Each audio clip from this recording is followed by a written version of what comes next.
Halo, assalamualaikum teman-teman semua. Bagaimana kabar Anda semua? Semoga Anda selalu sehat, banyak rezeki, dan selalu dalam lindungan Yang Maha Kuasa. Selamat bergabung di channel Creepy Kriting, channel yang membahas tentang kisah misteri, horor, dan cerita seram lainnya. Sebelum masuk ke dalam ceritanya, alangkah baiknya Anda pasang headset dan posisikan diri Anda senyaman mungkin, pejamkan mata Anda, dan bermainlah dengan imajinasi Anda. Bersama saya Bang Siwar, kita mulai ceritanya.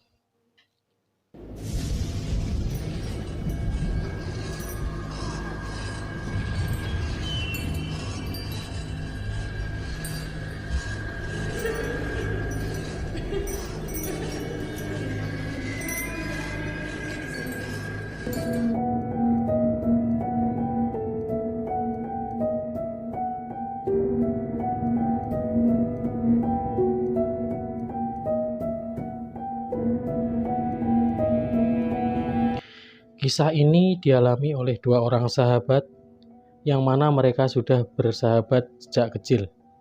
Mereka tinggal di kota kecil di wilayah Jawa Timur. Mereka adalah Topan dan Putra. Topan di sini adalah seorang pemuda yang kerja di perusahaan swasta yang berada di kotanya. Suatu ketika, Topan merasa penat dengan kesibukan kantor. Akhirnya, Topan mengambil jatah cuti yang belum diambilnya sama sekali. Topan mengajukan cuti 3 hari. Di perusahaan Topan dia bekerja, memang sulit sekali mendapatkan ACC jika mau mengambil cuti. Akhirnya, yang di ACC hanya 2 hari. Dia mengambil cuti pada hari Kamis dan Jumat. Hari Kamis, Topan menghabiskan waktunya dengan keluarga. Hari Jumat pagi, Topan merasa bosan di rumah. Akhirnya, dia main-main ke rumah sahabatnya yaitu Putra. "Sibuk apa, Bud? Apa nggak kerja kamu?" tanya Topan. "Enggak, masih nganggur nih." "Main yuk. Ini cuti nggak ada kegiatan," jawab Topan. "Kemana?" tanya Putra. "Alah, dolan ngawur atau main bebas ngukur jalan pakai motor." Akhirnya mereka pun sepakat kalau nanti sore berangkat. Sore pun tiba. Topan menuju ke rumah Putra. Mereka pun bersepakat menuju ke tempat kerja temannya yang berada di daerah Ponorogo, yaitu Wanto. Setibanya di daerah Wanto, mereka disambut oleh Wanto dengan senang sekali, karena mereka kawan lama yang telah lama tak berjumpa. Wanto menyuruh Topan dan Putra untuk menginap di mesnya. Keesokan harinya, setelah diberikan sarapan oleh Wanto, Topan dan Putra izin pamit untuk pergi melanjutkan perjalanannya. Mereka bersepakat untuk menuju di daerah Yogyakarta lewat jalur selatan. Dengan perasaan iri, Wanto pun melambaikan tangannya dan kembali bekerja. Mereka melalui perjalanan bermodalkan GPS, karena mereka tidak tahu rutenya. Mereka menikmati perjalanannya dengan senang sekali. Mereka tidak terburu-buru melakukan perjalanannya. Sering sekali mereka berhenti di warung kopi, di warung-warung pinggir jalan. Ketika ada bis, mereka juga berteriak, "Telolet om, om, telolet om," yang viral pada saat itu. Ayo balik. Oli lah tuh.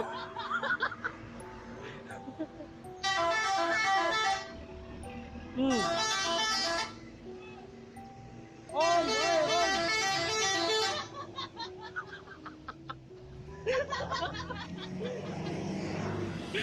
Toilet.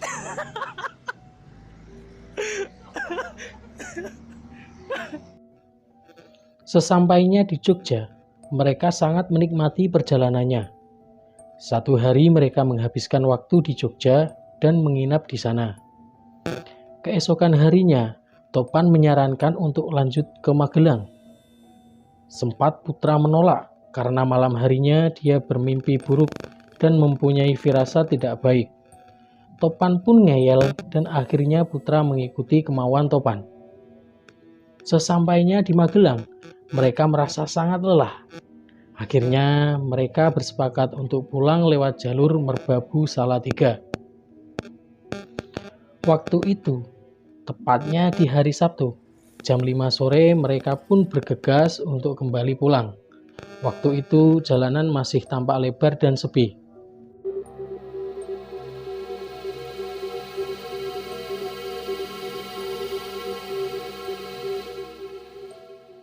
Di sepanjang perjalanan, tampak jarang sekali rumah-rumah warga karena ini jalan alternatif yang jalannya melewati lereng gunung. Sepi, hening, dan jalan yang cukup lebar membuat mereka berdua tampak riang memacu motor mereka.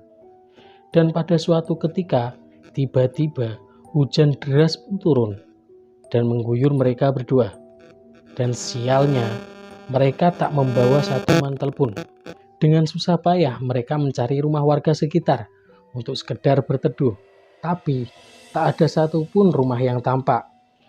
Hanya pepohonan rimbun dan suasana yang sepi. Tak ada pilihan lain bagi mereka selain memacu motor mereka lebih cepat. Berharap dapat menemukan tempat untuk berteduh, meskipun mereka sudah setengah basah kuyup. Dan setelah beberapa saat, dari kejauhan tampak ada sebuah gubuk tua. Dan mungkin hanya itu satu-satunya bangunan yang ada di sepanjang perjalanan yang mereka temui. Tanpa pikir panjang, mereka pun berhenti di gubuk tersebut. Rasa lega pun terpancar dari wajah mereka. Alhamdulillah, Put, kita bisa neduh di sini, kata Topan sambil mengusap-usap rambutnya yang basah kuyup. Iya, Pan. Sepi banget ya di sini ternyata. Untung aja ada gubuk ini. Lega. Jawab Putra sambil melepas helmnya. Aku mau ganti baju dulu ya, Put. Adep sana kamu. Jangan lihat lo ya. Awas kalau sampai ngintip. Hahaha. Kata Topan sambil sedikit bercanda. Iya, wo. Lagian aku juga nggak nafsu. Lihat tuh badanmu yang gembrot aja udah mual. Badan kok kayak ibu hamil 7 bulan. Jawab Putra sambil menyauti candaan Topan. Singkat cerita, hujan pun akhirnya mereda. Mereka berdua pun mulai bersiap untuk kembali melanjutkan perjalanan mereka. Tiba-tiba, Topan yang tak sengaja melihat ke arah langit-langit gubuk itu, tampak ada sebuah bakul di atas papan yang berada di bawah langit-langit gubuk. Topan pun dengan rasa penasarannya akhirnya mengambil bakul tersebut. Dan setelah diambil dan melihat isi bakul tersebut, ternyata isi bakul tersebut adalah nasi yang lengkap dengan sayur dan lauk pauknya. Alhamdulillah, pas banget ini, Put. Aku dapat rezeki nomplok nih. Lihat, ada nasi, ayam, ayam, kata Topan sambil memperlihatkan yang dia dapat kepada Putra. Ngawur kamu itu punya siapa? Jangan asal ambil kamu, punya orang main ambil aja. Balikin, Pan, jawab Putra sambil mencoba melarang Topan untuk meletakkannya kembali. Halah, gak baik apanya, penting kenyang, rezeki kok ditolak. Ya udah kalau gak mau, jawab Topan sambil melahap paha ayam yang ada di bakul itu dengan ragusnya. Enak lo, Put. Ayo, Emput. Beneran kamu gak mau? Di sini gak ada warung lo. Lapar tanggung sendiri lo, kata Topan sambil sedikit merayu Putra agar ikut mau makan bersamanya. Waduh, gimana ya? Ya udah deh, sikat. Akhirnya Putra pun tertarik dengan ajakan Topan dan mereka pun akhirnya menghabiskan isi dari bakul itu. Ketika mereka ingin kembali melanjutkan perjalanan, tiba-tiba Putra panik. Pan, lihat deh, ini sinyalnya kok gak muncul ya? Padahal tadi gak apa-apa loh. Coba HP kamu, tanya Putra sambil membuka Google Maps. Loh, iya ya Put, punyaku kok gak ada juga ya. Tapi aku tadi sempat lihat map, kalau jalannya cuma ini. Kita tinggal ngikuti jalan-jalan ini aja, nanti kamu ketemu jalan raya. Tapi agak jauh sih, jawab Topan dengan rasa percaya dirinya. Dan setelah sekitar 1 jam perjalanan, suasana pun tampak agak aneh. Waktu itu sekitar pukul jam 7 malam, angin berhembus kencang. Dan kabut pun turun menghalangi penglihatan mereka.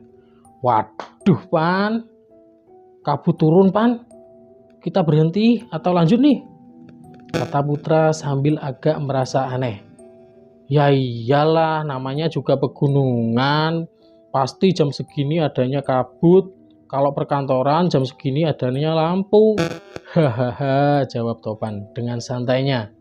Dan setelah mereka melewati kabut tersebut, tiba-tiba angin pun berhenti dan mereka pun merasa kebingungan. Karena jalan yang tadinya aspal sepi di lereng-lereng gunung tiba-tiba berubah menjadi jalan pedesaan dengan rumah-rumah warga yang tampak kuno. Ada beberapa dokar yang lalu lalang mengangkut beberapa orang dengan pakaian khas zaman dulu. Tiba-tiba Topan pun menghentikan laju motornya karena melihat nenek yang kesulitan mengangkat kayu di punggungnya. Topan dan Putra dengan sigap langsung membantu nenek tersebut.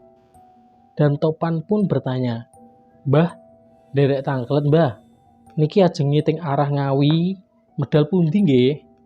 Tanya Topan yang artinya, "Mbah, mau tanya, ini mau ke arah Ngawi lewat mana ya?" "Lurus aja nggir, pokok pasrah karo sing gawe urip," jawab nenek itu sambil berlalu pergi begitu saja. Yang artinya, lurus saja nak, pokok pasrah saja dengan yang di atas. Putra pun agak merasa bingung mencerna kata-kata nenek tersebut. Tapi Putra tak mau berpikir panjang masalah itu. Dan setelah beberapa puluh kilometer meninggalkan desa tersebut, tak ada desa lagi yang terlihat. Hanya hutan belantara yang ada di jalan tersebut. Sampai pada suatu ketika, dari arah kejauhan mereka melihat ada sebuah warung tua. Dan mereka memutuskan untuk beristirahat sambil sekedar ngopi sejenak. "Wah mantep nih, ada warung kopi nih Pan, ngopi dulu yuk. Bokong panas nih," kata Putra. "Yoi bro, tapi rokokmu masih kan?" tanya Topan. "Tenang aja, masih banyak kok bro. Tapi sebatang 2.000 loh ya." Hahaha, sahut Putra sambil tertawa. Mereka pun berhenti di warung kopi tersebut. Dan ketika mereka ingin memesan kopi, tampak ada seorang wanita duduk dengan ekspresi datar. "Bu, kopi 2 ya bu?" Lalu ibu itu pun tak menjawab sepatah kata pun sambil meracik kopi kami. Tiba-tiba nenek yang tadi mereka tolong melihat ke arah warung tersebut sambil berkata, "Iku putu kunduk." Lalu nenek itu pergi begitu saja. Topan dan Putra pun kaget setengah bingung dan rasa tak percaya. Karena nenek itu adalah nenek yang tadi mereka tolong waktu di desa. Padahal jaraknya sangat jauh, hampir 25 km dari warung ini. Lalu setelah menunggu 1 jam, kopi tak kunjung disediakan. Topan yang waktu itu sudah sangat mengantuk mencoba memanggil penjual kopi tersebut. "Bu, kopinya sudah belum bu? Bu, halo, bu," teriak Topan. Tapi tak ada jawaban sama sekali. Putra pun menggerutu. "Hadah, niat jualan gak sih? Kopi 2 aja lama banget. Ya udah Pan, yuk lanjut yuk. Barangkali ada warung lagi di depan sana." Setelah mereka melanjutkan perjalanan sekitar 2 jam, tampak sebuah warung terlihat kembali. Tapi warung yang kali ini agak beda. tampak warung yang sangat rapi dengan penerangan lampu semprong yang terang. Jajanan dan gorengan pun tampak lengkap dan hangat. "Nah, ini nih baru warung. Gak kayak tadi," kata Putra. "Iya Put, gorengan juga masih hangat nih kayaknya," jawab Topan. Mereka pun akhirnya memesan kopi 2 dengan 6 buah gorengan yang disajikan di atas piring. Put, dompetku mana ya? Kamu lihat gak?" tanya Topan sambil mencari dompet di saku celananya.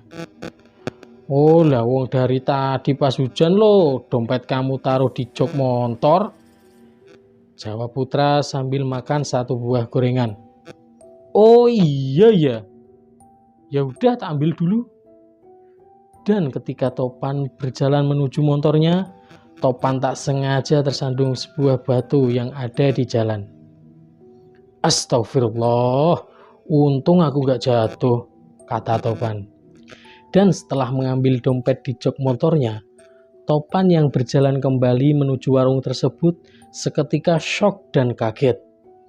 Karena warung yang tadi dia lihat tampak rapi dan terang, tiba-tiba berubah menjadi sebuah batu besar yang berada tepat di tepi jurang yang jaraknya hanya sejengkal. Topan pun melihat Putra yang tadi sedang makan gorengan. Ternyata yang dia makan adalah bangkai katak yang sudah dipenuhi dengan belatung dan berbau sangat busuk. "Put, sini cepet. Put, sini," kata Topan pada Putra. "Kok mesti ganggu orang makan aja kamu ini? Nanggung ini masih separuh. Goblok, sini cepetan." Topan dengan cepat menarik lengan baju Putra sambil marah-marah. "Buang itu gorengan, goblok. Ayo lanjut. Nanti aku ceritakan setelah pergi dari sini. Gak usah dibayar, cepet. Ayo cepet." Meskipun Putra agak bingung dan kesal, tapi mereka pun akhirnya secepatnya pergi dari tempat tersebut. Setelah agak jauh dari tempat itu, Topan dalam perjalanannya menceritakan apa yang dilihatnya, dan Putra merasa mual ingin memuntahkan apa yang dimakan. Dan benar saja, ternyata yang dimuntahkan adalah potongan-potongan bangkai katak dan belatung.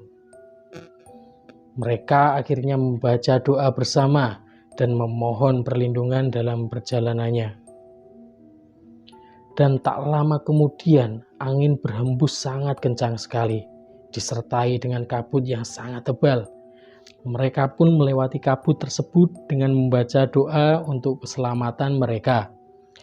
Dan alangkah kagetnya setelah melewati kabut tersebut, jalan yang dilalui mereka yang semula berada di tengah hutan belantara, tiba-tiba jalan berubah menjadi jalan setapak kecil yang hanya bisa dilalui oleh 1 kendaraan yang tempatnya di tengah perkampungan warga. "Loh, Put, kok jadi gini? Tadi perasaan jalanan di tengah hutan deh. Kok jadi jalur kecil ini di gang kampung pula?" tanya Topan kebingungan. "Ini bensinmu juga habis, Pan. Gimana ini? Nyari pom sekitar sini dulu yuk. Ini sudah sampai Ngawi apa belum ya?" jawab Putra yang juga sama-sama kebingungan akan keadaan tersebut. Setelah mereka berputar-putar, akhirnya pom bensin pun mereka temukan dengan perasaan yang agak sedikit kacau. "Ya udah, Pan, kamu isi full tanknya sekalian ya. Aku tunggu di sini aja dulu ya, Pan," kata Putra sambil duduk di trotoar seberang jalan sebelah pom tersebut. Dan ketika Putra tak sengaja membaca tulisan-tulisan yang ada di pom tersebut, alangkah kagetnya dia, karena pom tersebut berada di wilayah Malang. Putra pun bergegas menghampiri Topan yang sedang mengisi bensin. Pan, kok ini pom di Malang ya?" "Masa sih, Put? Enggak lah, mana mungkin. Salah baca kamu kali. Dong jelas-jelas kita di Ngawi kok. Jawab Topan yang agak menyepelekan akan hal itu. Aku gak mungkin sih Pan salah baca. Pak, ini pemana ya? Tanya Putra kepada petugas POM yang sedang mengisi bensin motor Topan. Ya ini memang Pemalang Mas. Itu ada tulisannya tuh. SPBU Pujon, Malang. Jawab petugas SPBU sambil menunjuk arah tulisan di POM tersebut. Terus, hari Minggu kok banyak anak sekolah ya Pak? Apa gak libur toh? Saut Topan kepada petugas POM. Hari Minggu apanya toh Mas? Ini loh hari Senin. Gimana sih sampean ini Mas? Jawab petugas SPBU geleng-geleng kepala. Setelah mendengar jawaban tersebut, mereka pun terdiam, terpaku beberapa saat. Dalam benak mereka hanya rasa tak percaya, tapi itu pun nyata adanya. Dan cerita pun selesai.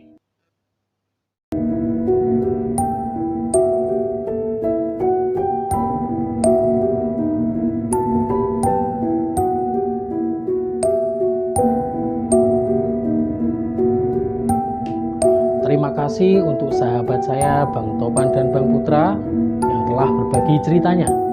Mungkin cukup sekian dulu cerita tentang perjalanan melewati dunia gaib. Kita akan berjumpa lagi di episode selanjutnya yang lebih mencekam.